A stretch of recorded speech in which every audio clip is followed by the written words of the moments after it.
பிரியமானவர்களே, இந்த அருமையான இந்த காலை வேளைக்காய் ஆண்டவரை ஸ்தோத்தரிக்கிறேன். விசேஷமாய் இந்த லெந்து நாட்களில் நாம் ஆண்டவருடைய பாடுகள் தியானித்து கொண்டிருக்கிற இந்த நாட்கள், ஈஸ்டர் என்ற பண்டிகையை அனுசரிக்கிற இந்த நாட்களில் ஏதோ ஒரு குறிப்பிட்ட மனிதர்களுக்கு மாத்திரம் இந்த காரியம் என்று பார்ப்போமையினால் அது கிடையாது.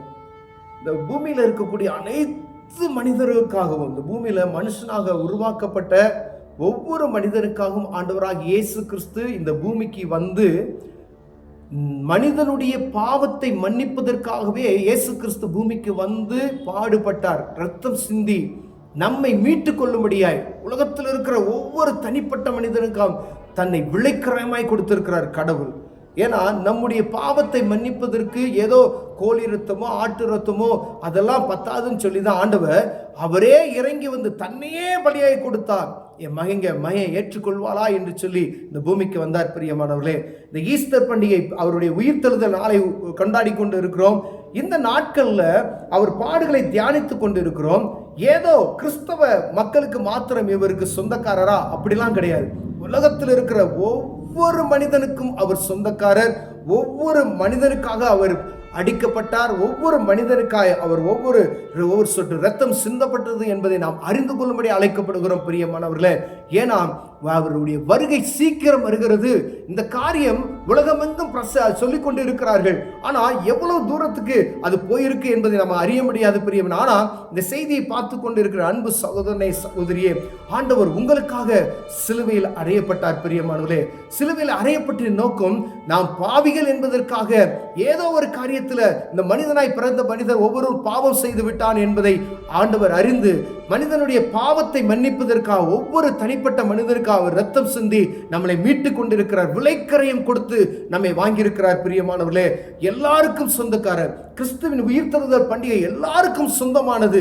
அவர் மீண்டுமாய் உயிரோடு போகும் பொழுது என்ன சொன்னார்? நான் எப்படி போனேனோ அதே போல நான் திரும்பி வருவேன் அப்படின்னு சொல்லிட்டு போனார். பிரியமானவர்களே, நான் வரும்பொழுது எப்படி வருவேன் அப்படின்னா நியாயாதிபதியாய் வருவேன் அப்படின்னு சொல்லிட்டு போயிருக்காரு. அந்த நியாயாதிபதியாய் வரும் பொழுது ஒருவேளை இன்னைக்கு நாம் அனுசரித்துக் கொண்டு இருக்கிறோமே, ஏதோ ஞாபகத்திற்காய் நாம் அனுசரித்துக் கொண்டு இருக்கிறோம். சிலுவை பாடுகள், இயேசு 40 நாள் உபவாசம் அப்படின்லாம் நம்ம அதை அனுசரித்துக் கொண்டு இருக்கிறோம். உயிர்த்தெழுதலை நம்ம அனுசரித்துக் கொண்டு இருக்கிறோம். ஆனா மீண்டும் வரப்போகிற ஒரு நாள் அதி சீக்கிரத்தில் இருக்கிறதை ஒவ்வொரு மனுஷனும் இந்த பூமியில இருக்கக்கூடிய ஒவ்வொருவரும் அறிந்து கொள்ளும்படியாக ஆண்டவர் விரும்புகிறார். அதனாலதான் நீங்கள் புறப்பட்டு போய் சகல ஜனங்களுக்கும் இந்த இந்திய தேசம் முழுவதும் உலகம் எங்கும் புறப்பட்டு போங்க அப்படின்னு சொல்லி சீசர்களுக்கு சொன்னார். அது விசேஷமாய் நம்ம தமிழ்நாட்டில் இயேசு கிறிஸ்துவோடு கூட நடந்த ஒரு சீடன் இந்த இடத்துல ரத்தம் சிந்தப்பட்டு இருக்கிறதை நாம் அறிந்திருக்கிறோம். பிரியமில்லை, அதே போல கேரளாவில் அவர் கேரளாவில் அவர் ஒரு ஆலயத்தை கட்டினார் என்று அறிந்திருக்கிறோம்.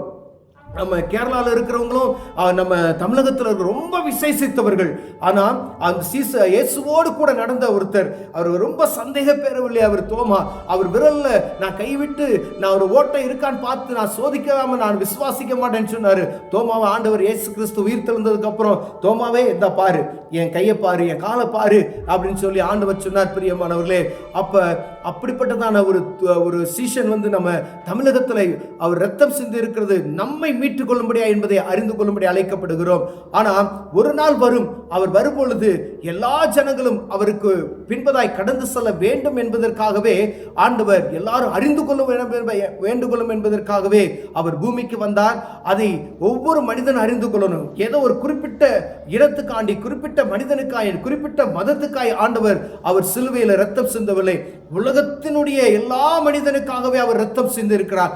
இதை அறிந்து கொண்ட ஒவ்வொரு மனிதனும் இயேசு எனக்காக ரத்தம் சிந்திருக்காரையா அப்படி நீங்க தெரிந்து கொண்டா போதும், நம்முடைய பாவத்தை மன்னித்து அவருடைய பிள்ளையாய் நம்ம ஏற்றுக்கொள்ள அவர் வல்லமையில் இருக்கிறார். பிரியமானவர்களே, யுத்தங்களின் செய்திகளையும் கேட்பீங்கன்னு சொன்னார். ஆனா 5 வருடமாய் 4 வருடமாய் யுத்தம் நடந்து கொண்டு இருக்கிறது. அடுத்தடுத்து யுத்தங்கள் வந்து கொண்டு இருக்கிறது. இதெல்லாம் காரியம்லாம் நடக்கும் பொழுது நான் வாசற்படியில வந்து நிற்கிறேன் என்பதை நீ அறிந்து கொள்ள என்று சொல்லி வேதம் எழுதியிருக்கிறது. பிரியமானவர்களே, இதுதான் அடையாளம் சொல்லப்பட்டு இருக்கிறது. இதெல்லாம் சம்பவிக்கும் பொழுது நான் வாசற்படியில் வந்து நிற்கிறேன் என்பதை நீ புரிந்து கொள்ள வேண்டும் என்கிற ஆண்டவராகிய இயேசு கிறிஸ்து சொன்னார். அந்த அடையாளத்தை மாத்திரம் தான் நமக்கு, ஆனா எந்த நேரம் நமக்கு சொல்லப்படல. அதற்கு முன்பதாய் எல்லாரும் பாவ மன்னிப்பின் நிச்சயத்தை பெற்றுக்கொள்ள வேண்டும் என்பதற்காகவே ஆண்டவர் அவர் ரத்தம் சிந்தினார். இயேசு எனக்காக ரத்தம் சிந்தி என்னை மீட்டு கொண்டிருக்கிறார். எந்த ஒரு மனிதன் நினைக்கிறாரோ அவருக்குள்ளாய் இயேசு கிறிஸ்து அவர் வருவார், நம்முடைய பாவத்தை மன்னிப்பார். அந்த பரலோகத்துக்கு ஏற்ற, அந்த பரலோக ராஜ்யத்துக்கு ஏற்ற மனிதர்களாய் நம்ம மாற்ற வல்லமையுள்ள இருக்கிறார். பிரியமானவர்களே, இந்த ஈஸ்டர் பண்டிகை நம்மை சுத்திகரிக்கிற ஈஸ்டர் பண்டிகையை மாறணும். இந்த ஈஸ்டர் பண்டிகை ஏதோ ஒரு குறிப்பிட்ட ஆட்களுக்கு மாத்திரமல்ல, உலகத்தில் இருக்கிற அனைத்து மக்களும் விசுவாசிக்கிற ஒவ்வொருவருக்கும் அது ஈஸ்டர் பண்டிகை. இயேசு கிறிஸ்து இந்த பூமியில வந்து மனுக்குலகத்தில் எனக்காக அவர் அடிக்கப்பட்டார் என்கிற ஒரு உணர்வு நமக்குள் வரும் பொழுது, எனக்காக மீண்டுமாய் உயிரோடு பரமசேனைக்கு சென்றிருக்கிறார், மீண்டுமாய் அவர் வருவார், வரும்போது என்னை அழைத்து கொண்டு போவார் என்கிற ஒரு நம்பிக்கை நமக்குள் இருக்குமாயினால் ஆண்டவர் நம்மை ஆசீர்வதித்து உயர்த்த வல்லமையுள்ளவராக இருக்கிறார். கண்களை மூடுவோம், ஜெபிப்போம். அன்பின் தகப்பனே, இயேசு ஏதோ ஒரு குறிப்பிட்ட மனிதர்களுக்காய் மாத்திரமல்ல, உலகத்தில் இருக்கிற அனைத்து மக்களுக்கும் அவர் தகப்பன் என்பதை அறிந்து கொள்ள உதவி செய்யுங்க. இயேசுவின் நாமத்தில் பிதாவே, ஆமென்.